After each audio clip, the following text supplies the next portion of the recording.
Hotel आहे मॅक्सन hotel. Room number आहे 301. इकडून आला बाबू, तिकडून आली बॉबी आणि गाणं सुरू झालं. बाहर से कोई अंदर ना आ सके, अंदर से ना कोई बाहर जा सके, सोचो कभी ऐसा हो तो क्या हो, हम तुम एक कमरे में बंद हो और चाबी खो जाए, तेरे नैनों की भूल भुलैया में बॉबी खो जाए, हम तुम एक कमरे में बंद हो और चाबी खो जाए. अशा पद्धतीनं दरवाजा बंद झाला. चाबी हरवली की नाही माहीत नाही, पण त्या बंद दरवाजाआड काय घडलं हे बघायचं आहे आजच्या भागामध्ये.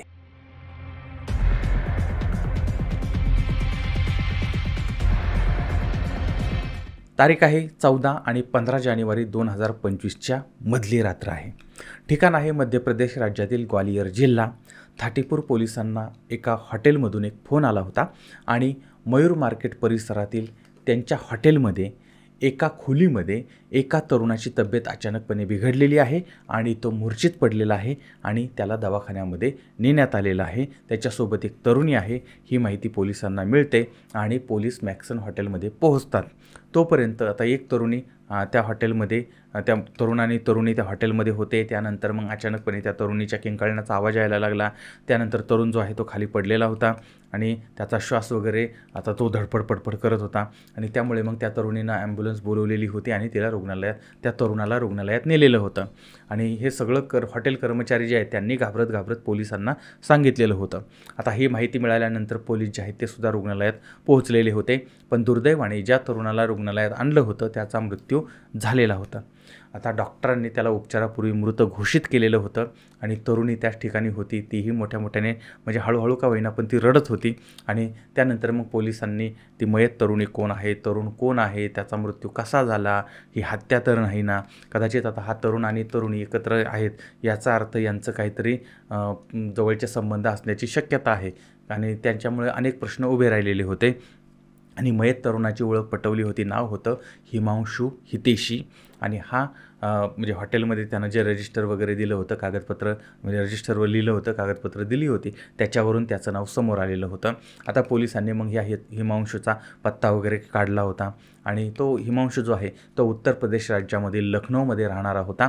आणि त्यानंतर पोलिसांना प्रश्न पडला की उत्तर प्रदेशमधला हा मुलगा मध्य प्रदेशमध्ये उत्तरचा पोरगा मध्य प्रदेशमध्ये येतो आणि आल्यानंतर आता हा हॉटेलमध्ये का आला, त्यानं मुलीला का आणलं. आता मुलीला का आणलं हे वेडा माणूससुद्धा सांगू शकतो त्यानं कशासाठी आणलं, पण बाकी हे सगळं का झालं हे मात्र कोणाला सांगता येत नव्हतं. आणि मग पोलीस त्याचा तपास सुरू करतात. हिमांशूचा मृतदेह पोस्टमॉर्टमसाठी पाठवला जातो आणि तरुणीकडे चौकशीला सुरुवात होते. आता हिमांशू हा लखनौचा, त्याचे परिवार आईवडील तिकडेच राहणारे होते आणि हा मोठ्या कंपनीमध्ये अधिकारी होता. आणि याची ओळख दिल्लीमधली एक तरुणी म्हणजे हीच तरुणी की जी त्याच्याबरोबर ते आता लॉजवरती त्या हॉटेलमध्ये होती, तर हिच्याबरोबर हा संपर्कामध्ये आला. त्यानंतर मग हे तनानं मनानं वगैरे जवळ आले, घाटी भेटी वगैरे सुरू झाल्या आणि मग ते कधी दिल्लीला लखनौला भेटायचे आणि अशा पद्धतीनं मग यांच्या हे सगळं चालू झालेलं होतं. आणि हे सगळं सुरळीत चालू होतं. मी इकडं आलो की इकडे ये, तिकडं आलो की तिकडे ये, असं इकडं तिकडं यांचं चाललेलं होतं. 13 जानेवारी 2025ला कामानिमित्त हिमांशू जो आहे तो मध्य प्रदेशमधल्या ग्वालियर या ठिकाणी आलेला होता आणि त्यानं घरच्याला सांगितलं होतं की मी बिझनेस टूरवरती वगैरे चाललेलो आहे. तर अशा पद्धतीनं बिझनेसच्या कामानिमित्त तो किंवा अजून काही कामानिमित्त तो त्या ठिकाणी आला होता.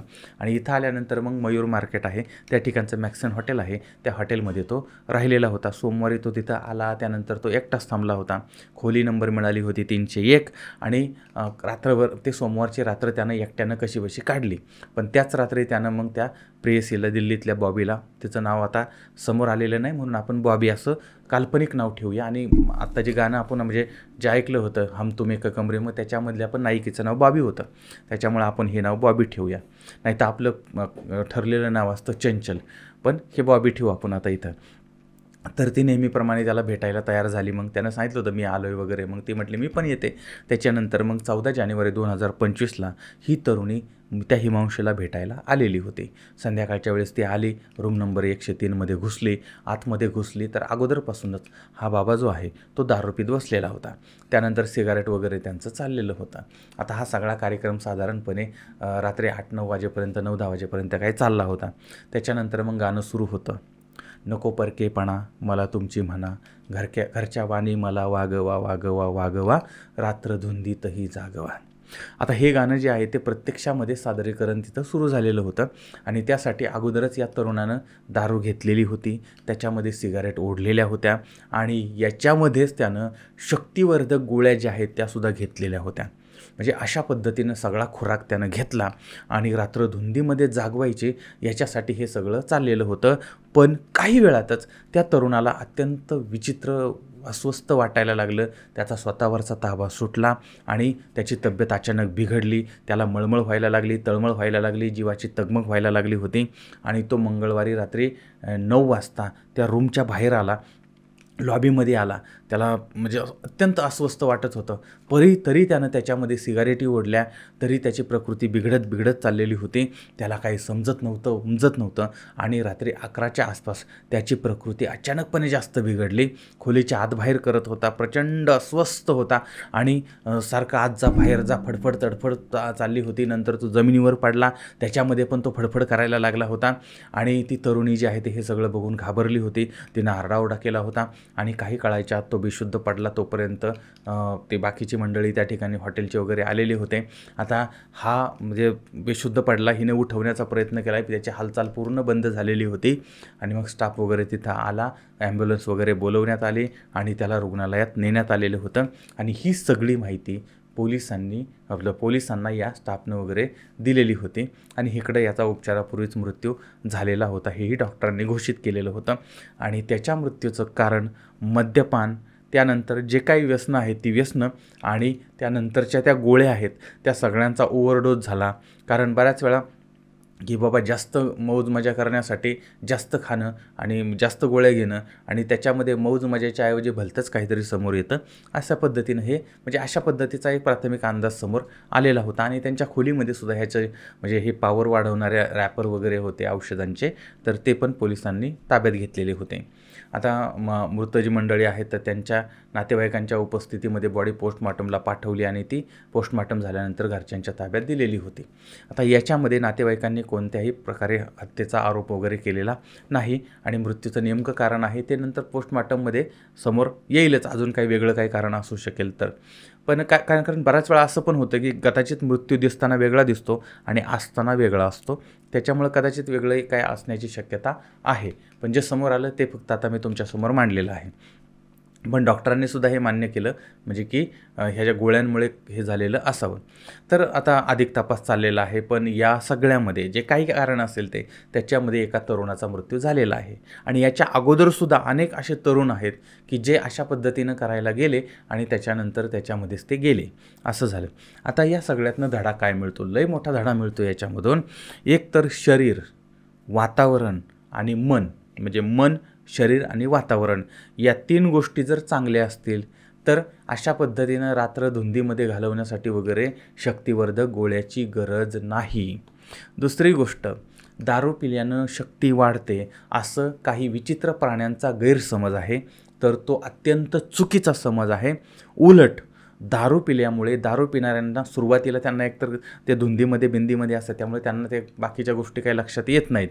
पण हळूहळू असं होतं की दारू पिणाऱ्यांची नैसर्गिक शक्ती जी आहे ती कमी होत जाते आणि मग त्यांना अशा बाहेरच्या गोळ्या खायला लागतात आणि बाहेरच्या गोळ्या खाल्ल्या की त्या गोळ्या वाढतात, त्याच्या इफेक्ट कमी, साईड इफेक्ट जास्त होतं आणि हळूहळू मग त्यांच्या हातातनं सगळ्याच गोष्टी निसटून जायला लागतात. त्याच्यामुळे व्यसनं करणाऱ्यांनी, दारू पिणाऱ्यांनी या गोष्टीपासून धडा घेतला पाहिजे.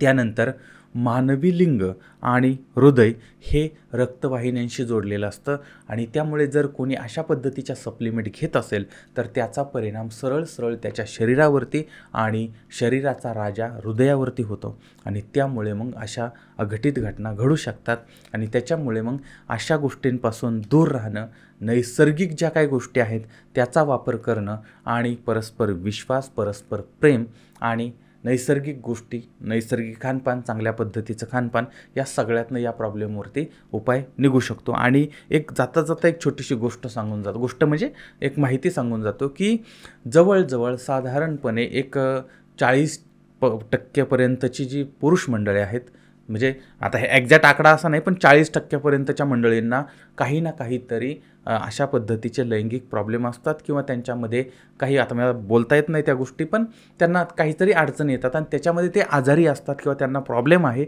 असं नाही. तर हे जे प्रॉब्लेम आहे ते प्रॉब्लेम हे नैसर्गिक पद्धतीनंच ते ठीक होणारे आहेत, तुमच्या भावनेनंच ते ठीक होणारे आहेत आणि त्याच्यामुळे त्याच्यात जास्त टेन्शन घेण्याचं कारण नसतं. पण तसं काय झालं की मग ते गोळ्या घेणं वगैरे आणि त्याच्यातनं मग अशा गोष्टी घडत राहतात आणि हे प्रॉब्लेम पुरुषांनाच असतात असं नाही, तर महिलांनासुद्धा या अडचणींचा सामना करावा लागतो आणि त्याच्यामुळे याचा सगळा सारासार विचार करावा आणि अशा गोष्टींपासून दूर राहावं आणि जवळच्या डॉक्टरांचा जे काही प्रॉब्लेम वाटले तर त्यांचा सल्ला घ्यावा. पण परत एकदा सांगतो, अशा पद्धतीने शक्तिवर्धक औषधं घेणं, गोळ्या घेणं या गोष्टी काही काळापुरत्या बरं वाटतं, नंतर मात्र त्याच्या साईड इफेक्ट जास्त असतात. त्याच्यामुळे या गोष्टी शक्यतो टाळा. निसर्गानं जे दिलेलं आहे त्याच पद्धतीनं वापर करा, पण त्याला जर अजून काही वेगळं करायचा प्रयत्न केला तर मात्र निसर्ग कुपतो आणि मग अशा पद्धतीनं गोष्टी समोर येतात. बरं, आता याबद्दल तुमचं मत काय ते सुद्धा जरूर कळवा. पुन्हा भेटूया पुढच्या भागामध्ये एका नवीन विषयासह. तोपर्यंत धन्यवाद.